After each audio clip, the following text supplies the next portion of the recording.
반갑습니다. 우리 제목을 우리 랩몬스답게 한번 씩씩하게 한번 읽어보겠습니다. 시작.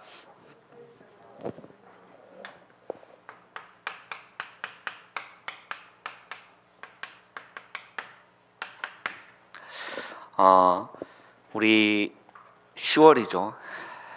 벌써 10월입니다. 우리 9월 달은 우리 8월 달은 아람 나라에 관한 부분들을 좀 살펴봤었고, 우리 9월은 이제 바벨론 이런 나라에 대한 부분들을 좀 함께 상고해 나가면서 10월도 동일하게 바벨론 이 시대에 관한 부분들을 함께 상고하겠습니다. 그래서 지난달하고 좀 비슷한 부분들이 없지 않아 있지만 그만큼 중요하기 때문이라고 생각을 합니다. 그래서 우리 랩먼트들이 이미 지나간 시대가 아니라 우리 랩먼트가 역사는 반복되기 때문에 그 바벨론 시대의 그런 배경들을, 시대적 배경들을 알고 그곳에서 하나님의 언약을 굳게 붙잡았던 그 랩먼트를 우리 랩먼트 본받아서 우리 랩먼트들이 작은 뜻이라도 하나님 앞에 결단하고 하나님께 영광 돌리는 우리 모든 랩먼트 되기를 주님의 이름으로 축원합니다. 포로 시대 가운데에 지금 남유다는 이제 바벨론에게 몇 차에 걸쳐서 점령당했다고 했죠? 네, 그렇죠. 우리 지원이 말씀을 잘 듣고 있네요.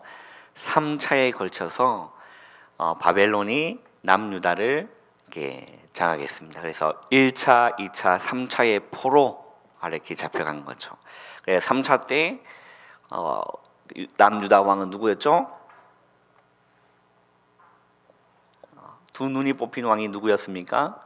시드기야였습니다. 비참하게 이렇게 두 눈이 뽑히고 끌려가는 그런 시대. 그래서 1차 때 바벨론이 그 1차에 남유다를 침공하면서 그때 포로로 잡아갔던 사람들이 누구였다? 다니엘과 그 친구들. 그러니까 4명만 붙잡혀간 건 아니라는 거였어요. 많은 인재들이 붙잡혀갔지만 그 중에 정말 하나님의 언약을 굳게 붙잡고 뜻을 정한 친구는 4명이었다.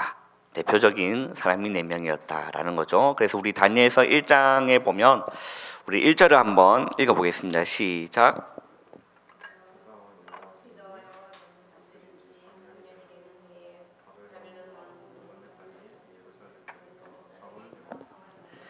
자, 유다 왕이었던 요야김이 다스린 지 이제 3년이 되던 해에 바벨론 왕이었던 느부갓네살이 이제 예루살렘 성을 이제 에워싼 겁니다.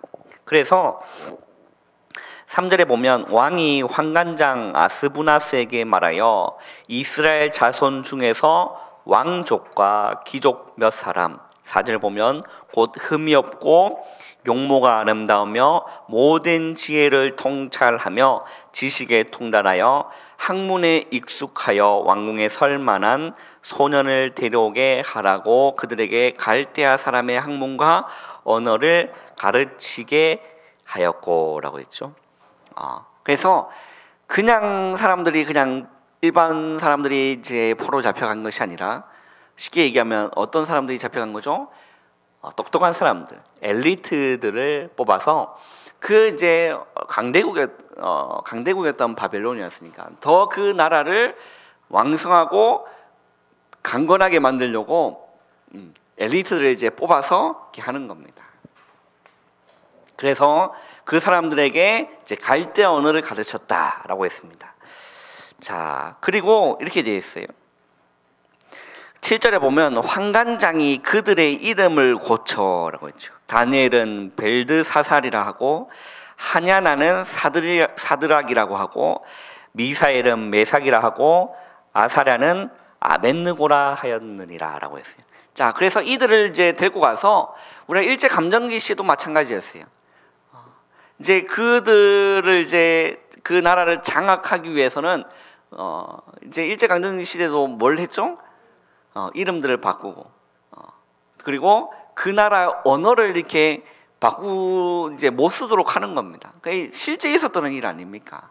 그죠?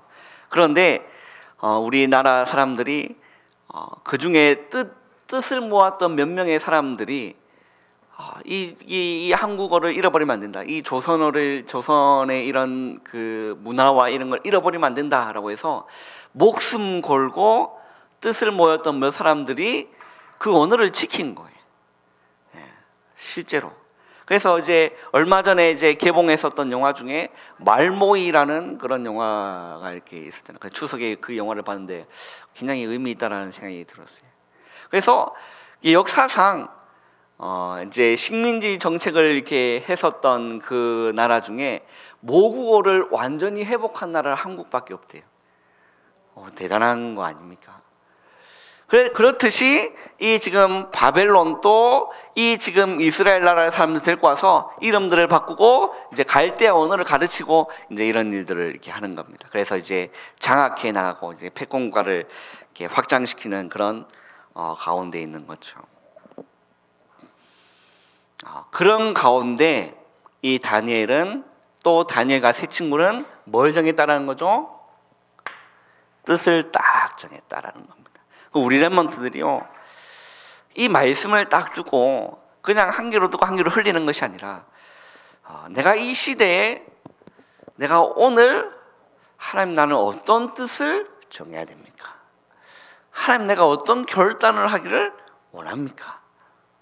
우리 랩런트가 작은 결단이지만 하나님 앞에 내가 그 뜻을 딱 정했을 때 하나님은 응답하시기 시작하시는 거거든요. 우리 랩런트의 언약을 굳게 붙잡기를 주님의 이름으로 축원합니다. 자, 우리 지난주에 우리에게 주셨던 강단의 말씀이 여러분 혹시 기억 남습니까? 제목이 뭐죠? 강단 말씀 제목 기억납니까? 모든 것을 초월해야 하는 뭐라는 거죠? 복음 운동이다. 자, 여기에 우리가 지난주 목사님도 말씀하셨지만 이제 본문을 살펴보면 주인공이 누가 나오죠? 누가 나오죠? 네, 다말하고 시아버지였던 유다가 나옵니다. 그 유다와 혹시 그래서 이제 뭐 얘기하면 그 며느리였던 다말의 이런 내용들이 우리 창세기 38장에 이제 담겨 있는 거죠. 자, 창세기 38장 전후를 보면 누구의 얘기가 나온지 아세요? 요셉의 얘기가 이렇게 스토리상으로 쭉 이어지다가 갑자기 이제 이 얘기가 나옵니다. 갑자기. 그래서 자, 이 유다라고 했을 때는 누구의 아들인 거죠? 야곱의 아들 중에 야곱의 몇 아들이 있었습니까? 12아들이 있었잖아요. 그 중에 이제 요셉도 있었고, 그 동생이었던 베냐민도 있었고, 그 중에 이제 또 이제 유다라는 이런 사람이 있단 말입니다. 그래서 이 형들이 그 요셉을 애굽의 종으로 팔아버리고, 자, 그 중에 또 유다는 그 이제 다른 지역으로 가서 거기서 또 이제 장악하게 되는데 삶을 이어가게 되는데요. 이제 그 중에 이 유다가 이방 여인을 만나서 결혼을 합니다. 그래서 몇 아들을 주냐면 세 아들을 둬요. 몇 아들을 줬다고요? 3명의 아들을 둬요. 이 3명의 아들을 이제 두면서 이제 첫 아들이었던 이름이 생각이 나는데 첫 아들 이게 장자였던 이제 그 아들이 장성해가지고 이제 결혼할 때가 되는 겁니다. 그래서 누구를 며느리로 두는 거죠? 이 다말을 이제 유다의 며느리로 이게 든 거예요. 그런데 이 첫째 아들이었던 그 아들이 하나님 보시기에 이제 악한 겁니다. 그래서 하나님이 그 아들을 죽여버려요. 그러니까 그 당시의 풍습과 그 시대적 배경 속에 제 첫 아들이 죽었으면 그 대를 이어되기 때문에 그 다음 그 이제 둘째 아들이 이제 그 첫째 아들이었던 형수와 이제 또 혼인을 하게 되는 거예요. 그래서 이제 대를 이어가는 그런 이제 장자의 축복 뭐 이런 부분들이 그 이스라엘의 풍습이었고 그런 이제 시대적 배경 속에 있었기 때문에 그 이제 둘째가 이제 이 다말하고 이제 결혼을 하게 되는 거죠. 그래서 후대를 놓으려고 하는데 이제 둘째 아들이 성경에 보면 나옵니다. 둘째 아들이 이제 다말하고 이제 부부 관계를 하면서 잉태를 하려면 뭐가 만나는 거죠? 정자와 난자가 만나야 우리 예쁜 하영이와 하랑이 같은 애들이 뱃속에 착상이 딱 되는 겁니다. 그런데 이 둘째 아들은 그걸 거부한 거예요. 그래서 이제 쉽게 얘기하면 밖에다가 이제 설정을 하게 된 거예요. 성경에 나오는 내용이죠. 설정을 해서 하나님이 그것을 또 뭐하게 보신 거죠? 악하게 보신 거. 왜? 하나님은 지금 그 목사님 말씀하신 것처럼 메시아 언약 그것을 성취하고 이루어 가야 되는데 거기에 둘째 아들은 언약에 관심이 없었고 그런 겁니다. 그래서 둘째 아들도 죽어버린 거예요. 몇 명 남았습니까? 한 명 남은 거예요. 그래서 유다가 생각하기에 그건 성경에 이렇게 어렴풋이 나오는 부분이지만 아마 이런 생각이 들지도 않을까라는 생각이 듭니다. 내가 며느리를 잘못 들였구나 생각할 수 있을까 없을까요? 있잖아요. 그런 생각이 아마 들지 않았을까. 왜? 며느리 하나 들어놨더니 자기의 큰아들을 죽고 작은 아들을 죽고 이게 지금 셋째에게 주면 셋째도 죽을 수 있겠구나 라는 뭐가 들었을까요? 불신앙이 든 거예요. 그래서 성경에 나와요. 그래서 뭐라 얘기하냐, 유다가 다말에게 그렇게 얘기합니다. 얘야, 네 아버지 집으로 돌아가라 라고 얘기를 해요. 돌아가라. 그래서 지금 셋째가 아직 장성하지 않았으니까 그때까지 기다려라. 근데 성경에는 그 붙여놨다니까요. 마음에 뭐가 있었다라고 했어요. 뭔가를 품고 돌려보냈다라고 했어요. 그래서 이제 다말이 자기 아버지 집으로 돌아간 겁니다. 그러다가 이제 시간이 지나고 나서 유다가 이제 그 양털 깎기 위해서 이제 이 다말에 있는 이제 지역으로 갔는데 그 얘기를 다말이 들은 거예요. 그래서 이 다말이 자기의 아들을 그 셋째 아들을 자기가 이제 주지 않을 것을 이 다말이 알고 이제 다말이 이제 변신을 하는 겁니다. 어떻게 변신하죠? 얼굴을 가리고 창녀의 옷을 입고 이제 유다 앞에 서는 겁니다. 그 유다가 보고 이제 들어간 거예요. 그래서 내가 너에게 들어가도 되겠느냐, 쉽게 얘기하면 관계를 가져도 되겠느냐라고 한 거예요. 그래서 다말이 이제 자기의 며느리인지 유다는 모르는 거죠. 그래서 다말이 뭘 주겠냐, 대가를 뭘 주겠냐라고 했을 때 염소 새끼 한 마리 주겠다라고 한 겁니다. 근데 모사님 편도 그랬잖아요. 이렇게 염소를 끌고 다닐 수 없는 거잖아요. 그래서 내가 지금 염소가 없다, 그래 나중에 주겠다라고 했을 때 이 다말이 그러면 담보물을 맡겨라. 그 담보물 세 가지 여러분 혹시 기억납니까? 지팡이, 도장, 끈이었어요. 그러니까 이 담보물을 가지고 이제 이 다말이 이제 유다의 쌍둥이를 이제 임신하게 됩니다. 그리고 이제 돌아간 거예요. 그리고 유다도 자기 이제 집으로 돌아와가지고 이제 그게 생각나니까 그 이제 담보물을 찾기 위해서 그 이제 염소 새끼를 이제 보내는 거죠. 보내서 사람을 찾아서 보냈는데 그 지역에는 뭐가 없다? 그런 사람이 없다. 왜? 옷을 바꿔 입었으니까. 찾지를 못하는 거예요. 그 다말이 그만큼 지혜로운 거죠. 지혜로웠던 거죠. 그리고 나서 3달이 딱 지났는데 이 지금 시아버지였던 유다의 귀에 어떤 소리가 들리냐? 네 며느리가 남편도 없는데 임신했다더라. 뚜껑 열릴까 안 열릴까요? 열리는 거예요. 자기가 한 죄는 깨닫지 못하고 유다의 죄는 깨닫지 못하고 그래 된 겁니다. 그래 이제 막 불살라라 이렇게 된 겁니다. 그래 와가지고 다말이 그 유다 앞에 세 가지를 끄집어내요. 만약에 그 담보물을 염소 새끼랑 바꿨다면 어떻게 될까요? 불타 죽는 거겠죠. 증명할 길이 없으니까. 그 당시에 뭐 DNA 검사를 하겠습니까? 유전자 검사를 하겠습니까? 뭘 하겠습니까? 길이 없는 거예요. 근데 이제 이 다말이 그 담보물을 굳게 가지고 있었던 거죠. 그래서 그 유다 앞에 이것이 네 것이냐? 라고 했을 때 유다가 끝에 깨달은 거야. 뭐를? 내가 불신하겠구나. 이 하나님의 언약은 반드시 성취될 그건데 내가 불신하겠구나. 그러면서 유다가 다말에게 얘기한 겁니다. 네가 나보다 옳구나. 우리가 이제 윤리 도덕의 개념을 보면 도무지 이해할 수 없는 이 일이 성경에 기록되어 있다니까요.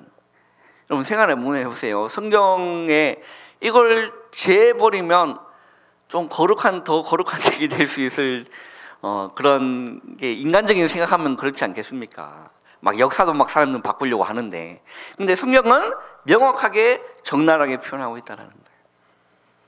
그 의미는 무엇입니까? 뭐가 중요하다라는 거죠?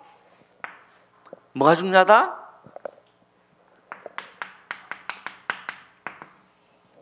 이 그리스도라는 메시아 언약, 하나님이 약속하신 그 언약이 너무나 중요하기 때문에 하나님이 아브라함과 이삭과 야곱 이 언약을 전달한 그 언약이 유다를 통해서 성취되었다라는 거예요. 그래서 이 다말이 이제 두 아들을 통해서 또 그 아들 중에서 이제 이스라엘 예수 그리스도의 족보로 이제 이어지게 되는 거죠. 그래서 마태복음 1장에 보면 오늘 이렇게 목사님 새벽에도 말씀해 주셨는데요. 마태복음 1장에 볼까요? 한번 찾아보겠습니다. 마태복음 1장 보세요.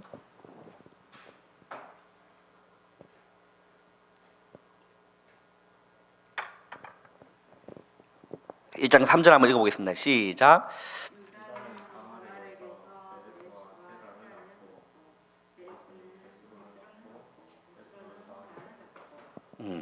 자, 그 2절에 보면 아브라함이 이삭을 낳고 이삭은 야곱을 낳고 야곱은 유다와 그의 형제들을 낳고라고 됐죠. 그 유다를 통해서 하나님의 언약이 이제 전달되어야 되는데 이 유다가 쉽게 얘기하면 인간적으로 보면 누굴 팔았죠? 요셉 팔았다 아닙니까? 그러니까 하나님 그걸 이제 언약 성취로 이루었지만 인간적으로 보면 얼마나 허물이 많고 죄 많은 사람입니까? 그리고 이제 남의 땅에 양털 깎기 위해서 남의 땅에 이제 갔는데 이제 도덕적으로 생각할 수 없는 이제 성매매가 이루어진 거죠. 이런 허물 많고 죄 많은 유다일지언정 그에서 뭐가 성취된다는 거죠? 메시아 언약이 성취된다는 겁니다. 그래서 유다 그의 형제를 낳고, 자, 유다는 누굴 통해서? 다말에게서 베레스와 세라를 낳고, 베레스는 헤스론을 낳고 헤스론은 람을 낳고, 이제 이렇게 쭉 이어지면서 예수 그리스도의 족보가 이루어진다는 겁니다. 만약에 이 당시에 이 다말이 이 유다에게 지금 그런 걸 하지 않았더라면 언약이 이 대를 이룰 수 없기 때문에 하나님의 언약은 모든 걸 뭐 한다는 거죠? 초월한다. 우리의 도덕, 윤리를 초월하는 하나님의 은혜인 거죠. 허물 많고 죄 많은 유다와 다말에 통해서 하나님의 언약이 전달되는 것이 뭐라는 거죠? 하나님의 은혜 아닙니까? 저는 그 말씀을 딱 이렇게 묵상하면서 그래. 나는 뭐 잘난 거 있느냐? 내가 이 복음에 대할 수 있는 것 하나님의 은혜지 않느냐? 내가 구원받은 것 하나님의 절대적인 은혜 아니냐? 예수님의 초월적 은혜가 아니었더라면 우리는 이 자리에 없다라는 거예요. 그럼 이렇게 말씀 묵상하는데 너무 이렇게 감사했던 한 주였거든요. 중요한 건 뭐다? 하나님의 언약을 이루는 그리스도의 언약. 그래서 결국 이 유다와 이 다말이 그리스도의 족보, 그래서 며느리였던 이 다말이 이제 그리스도의 족보 속에 이제 딱 들어가게 된다는 겁니다. 그래서 우리라면 가장 중요한 거는 언약이라는 겁니다. 커버라는 뜻이죠. 시죠, 언약. 이거를 뭐 해라? 뭐 해라고 했죠? 뭐 해라고 했습니까? 미리 말하라는 거예요. 하나님의 언약을. 그리고 이 하나님 주신 이 비전을 뭐 해라는 거죠? 미리 가져라라는 거예요. 비전을. 그 안에 나오는 그 하나님이 주신 그 언약의 꿈을 뭐 해라? 뭐 해라는 거죠? 미리 누리라 하지 않았습니까? 미리 누리라.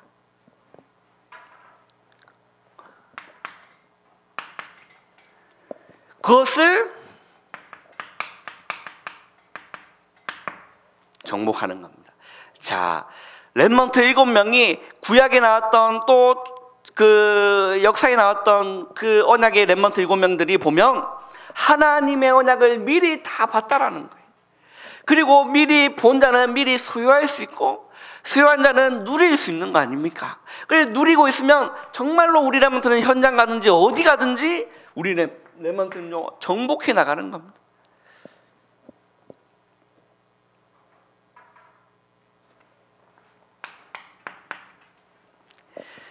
그래서 미리 보고 미리 소유한 것을 누리고 있으면 정복해 나가고 결국에는 어떻게 되죠? 우리 렘넌트는요 성취를 맛본다. 말씀의 성취를 보고 하나님의 언약의 성취를 우리 렘넌트는 보게 된다. 오늘 이 지금 포로로 잡혀갔던 이 다니엘이 바벨론으로 포로로 잡혀온 이 다니엘이 뭐 했다는 겁니까? 하나님의 언약을 미리 본 겁니다. 그잖아요. 미리 봤다니까요. 그래서 뜻을 정한 거죠. 그래 안 그래요? 미리 보지 않았더라면요 다른 이제 포로로 잡혀갔던 다른 이제 동료들과 함께 같이 그래 뭐 인생 뭐 있느냐 하고 그냥 그렇게 흘러가는 대로 그렇게 했을 거라면.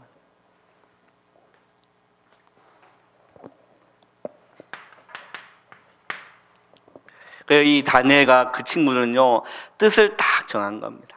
우리 렘넌트는요 이 오늘 말씀을 딱 통해서요 하나님의 언약을 굳게 보고 뜻을 정하는 우리 모든 렘넌트에게 주님의 이름을 축원합니다. 왜 이 다니엘과 그 친구는 뜻을 정했냐? 뭐요? 어떤 시대였기 때문에 그렇죠? 재앙 시대였기 때문에. 어떤 재앙 시대였습니까? 무엇을 모르는 시대라고 되어 있죠? 하나님을 모르는 시대였습니다. 하나님 모르는 시대였으니까 포로 잡혀간 거 아닙니까? 그죠? 하나님을 모르는 시대다. 그게 그때만의 시대가 아니라 오늘 지금 이 시대도요 동일하게 적용되는 시대인 줄 믿으시길 바랍니다. 전 세계는 하나님을 모르기 때문에 재앙이 오는 겁니다. 호세아서 4장 1절에 6절에 보면 뭐라 기록되어 있습니까? 뭐 때문에 망하는도다? 하나님을 아는 뭐가 없기 때문에? 지식이 없기 때문에 뭐 하는도다? 망하는도다라고 했어요. 호세아서 4장 1절에 6절에 잘 표현되어 있습니다. 하나님을 아는 지식이 없기 때문에 이 백성들이 망하는도다라고 했어요. 하나님 모르는 시대입니다.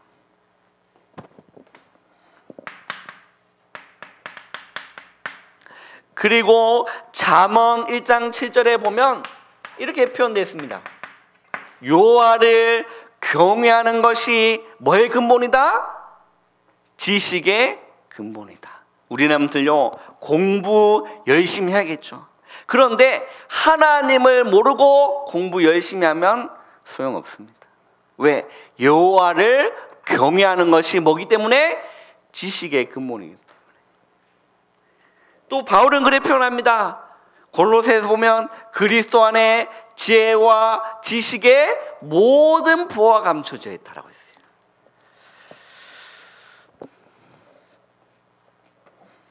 하나님 모르는 시대입니다. 예수님이 십자가에 달릴 때 그렇게 얘기합니다. 로마 군인들이요, 창 찌르고 침 뱉고 십자가에 못 박는 이유가 무엇인가? 예수님이 그렇게 얘기해요.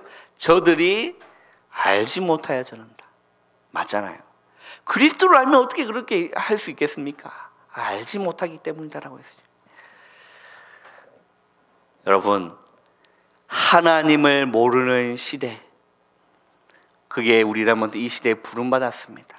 우리라면요, 하나님을 제대로 알아야 돼요. 그죠? 성경을 제대로 알아야 하나님을 제대로 아는 거예요. 하나님을 알지 못하면 반드시 재앙시대 무너진다라는 겁니다. 하나님을 모르는 시대, 그리고 또 뭐라고 표현됐습니까? 하나님을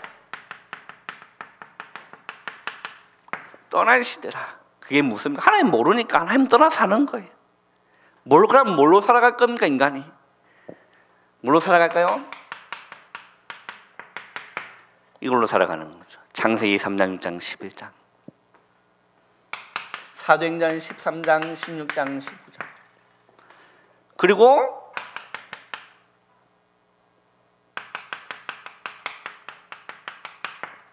불신자 6가지 상태로 살아가는 겁니다. 이걸 보고 몇 가지 문제? 12가지 문제 속에 인간은 살아가는 겁니다. 왜? 하나님 떠나 사니까.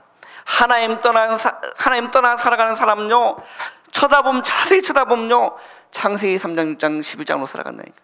나로 살아가고, 돈 위에서 살아가고, 성공 위에서 살아가고. 오늘 이 시대도 여러분, 이 시대라니까.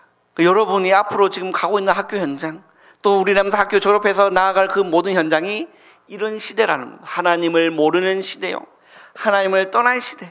이 시대 가운데 렘넌트를 이 시대에 부르셨다라는 겁니다. 여러분, 뜻을 정하는 우리 모든 렘넌트를 주님의 축원합니다.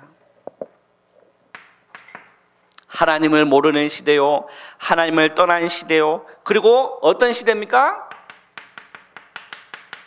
하나님을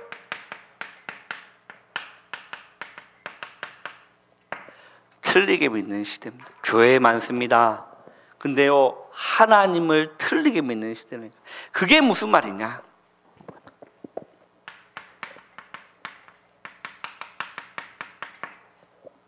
율법주의,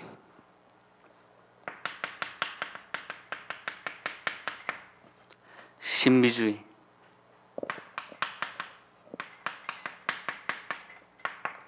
복을 추구하는 기복주의. 이게요, 교회를 다니지만 이렇게 따라가는 사람은 하나님을 뭐하는? 틀리게 믿는 사람들입니다. 우리나라 학교 현장 가잖아요. 목사님 저 친구 교회 다니던데요. 얘기 잘 한번 해보라니까요. 하나님을 제대로 믿는 사람은 뭐냐? 예수가 그리스도이심을 믿는 사람이에요. 그죠? 하나님을 제대로 믿는 사람은 뭐냐? 나는 죄인이라는 사람이에요. 그래서 나는 오직 그리스도 아니면 답이 없는 사람이에요. 이게 하나님을 제대로 믿는 사람이라니까. 뭔가 율법주의, 뭔가 능력이 나타나고 뭐가 눈에 보이는 이런 신비주의, 그게 잘못된 건 아니지만 이렇게 따라가는 거는 잘못된 겁니다. 율법주의, 신비주의, 기복주의. 우리가 뭐 예수 믿는다고 복 받을 수 있겠지만 세상의 기준에 복을 못 받을 수도 있는 거거든요. 그게 다가 아니라는 겁니다. 이렇게 믿는 사람들은 하나님을 어떻게 믿는 거다? 틀리게 믿는 거다. 그게 막 전달 때 보면, 야, 예수 믿으라 복 받는다. 그 사람들은 그 복을 어떤 복으로 이해합니까? 다 육신적인 복으로 이해하고 교회 온다니까요. 시작이 틀린 거죠. 올바른 시작은 뭡니까? 내가 하나님 떠난 죄인이었구나. 이 죄인을 위해서 독생자들 예수 그리스도가 이 땅에 오셨구나. 그분이 십자가에서 나를 구원해 주셨구나. 이렇게 믿는 신앙이 제대로 된 신앙이고, 그게 하나님을 제대로 믿는 거라니까요.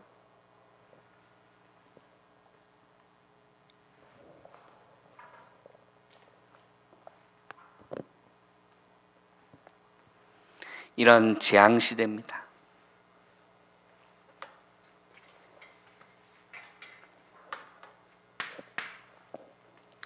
두 번째입니다. 이스라엘 백성들이 이렇게 살아가니까, 하나님의 언약을 놓쳐버리고 이렇게 살아가니까, 하나님의 언약을 완전히 놓쳐버리고 완전히 불신자 수준이 아니라 우상국가가 이스라엘이 돼버렸다니까. 그러니까 하나님은 어떤 시대를 엽니까? 포로 시대를 여는 겁니다. 희한하죠. 자, 역사적 사실입니다.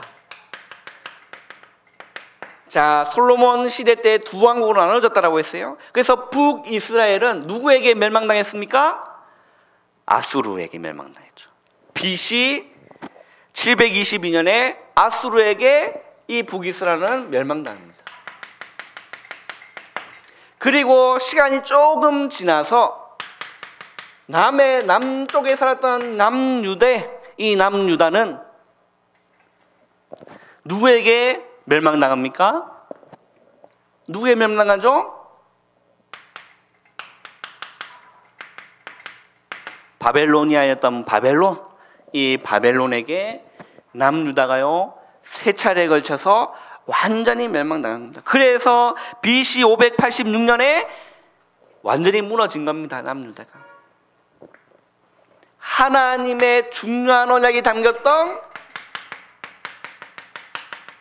성전이 파괴되는 거예요. 그리고 유다의 마지막 왕이었던 이 시드기야 왕이요, 너무나 백성들이 보는 가운데 비참하게 끌려갑니다. 두 아들은 죽어버리고 이 시드기야 왕은 두 눈이 뽑히고 백성들을 보는 앞에 끌려서 묶여서요 질질질 끌려가는 겁니다.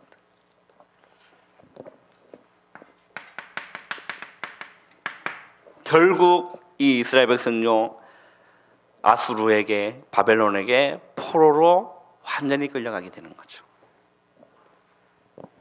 그런데 하나님이 왜 이렇게 하시느냐? 세 번째가 중요합니다. 왜 하나님이 재앙시대 언약을 놓친 이 재앙시대 이 이스라엘 백성들을 포로로 보내느냐? 이유가 뭡니까? 이유가 뭘까요? 무슨 시대를 여기 위하여? 언약을 굳게 붙잡은 렘넌트를 세우기 위하여, 하나님 렘넌트 시대를 열기 위하여 하나님 하신 하나님의 계획이었다라는 겁니다. 그래서 이 포로로 잡혀갔었던 이 렘넌트들이 그 포로 가운데서 우리 지난달 계속 연구했었잖아요. 계속 살펴봤었잖아요. 성경 확인했잖아요. 그들이 누구 앞에 섰습니까? 왕 앞에 섰습니다. 그래서 완전 불신자 구덩이였던 그곳에 뭐가 증거됩니까? 하나님의 언약, 복음, 말씀이 전달되는 겁니다.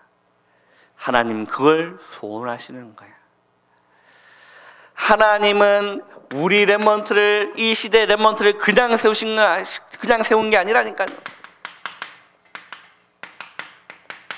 우리 렘넌트 기억하셔야 됩니다. 우리 렘넌트가 지금 보이는 내 모습 낙심하지 마세요. 앞으로 올 시대를 살릴 차세대 선교사다. 이거요 변치 않습니다. 그잖아요. 어떤 현장을 가든지 그 현장을 하나님의 말씀으로, 하나님의 능력으로, 하나님의 언약으로 살릴 뭐다? 차세대 선교사들이다. 할렐루야. 예, 변치 않습니다. 따라합시다. 나는 앞으로 재앙시대를 살릴 뭐다? 차세대 선교사다. 우리 옆에 한번 쳐다보세요. 한번 인사하겠습니다. 어이 선교사님 안녕하십니까? 우리 박범준 선교사님, 그죠? 우리 지연이 선교사님, 우리 세훈이 선교사님, 우리 세민이 선교사님, 그리고 우리 뒤에 앉아 계시는 우리 채연이 다 선교사님이라. 그리고 지금 방송 보고 계시는 당신이 선교사입니다. 하나님은 어떤 시대를 여신다? 렘넌트 시대를 여신다. 그래서 다니엘도 그렇고 우리 함께 지난주 연구했었던 에스더도 그렇고, 그죠? 모르드게도 그렇고, 도무지 안 될 것 같은 현장 가운데서 하나님의 언약으로 살아남았다 아닙니까? 그죠? 그리고 하나님의 언약을 남길 자로 남았다 아닙니까? 우리 렘넌트는요, 이 시대 앞으로 올 차세대 살릴 차세대 선교사들이다. 그래서 우리 렘넌트는요, 뭐 하지 않으면 되느냐? 우리 렘넌트 낙심하지 마라. 그리고 뭘 정해라? 뜻을 정해라. 오늘 예배 때요, 작은 결단 한번 해보길 바랍니다. 그리고요, 우리 정말 하나님의 그 언약을 꿈꾸세요. 나를 통해서, 우리 범준이요 꿈꾸라니까. 나를 통해서 이 가문 살릴 선교사로. 그잖아요. 꿈꾸는 돈 들어 안 들어? 안 든다니까요. 우리 렘넌트 통해서 학교 연당이 살아날 그 꿈을 한번 꿔보니까. 지금 눈 한번 싹 다 감아보세요. 자지 말고 눈 싹 다 감아보세요. 내가 있는 현장을 진짜 복음으로, 하나님의 언약으로 살아나는 그 꿈을 한번 꿔보세요. 에스겔이요, 환상 가운데 마른 뼈다귀들을 반 그 환상 가운데 그 뼈들이 여호와의 군대가 된 것처럼 우리 렘넌트 있는 현장이요, 아무리 어떤 현장이랄지라도 그곳에서 하나님의 언약이 이루어지는 복음화 운동이 일어나는 그 꿈을 한번 꿔보라니까. 옆에 있는 친구들이요, 손들고 하나님을 찬양하는 그 꿈 한번 꿔보라니까. 그 꿈이 우리 렘넌트 기도의 시간입니다. 그거를 우리 렘넌트 생생하게 꾸는 거예요.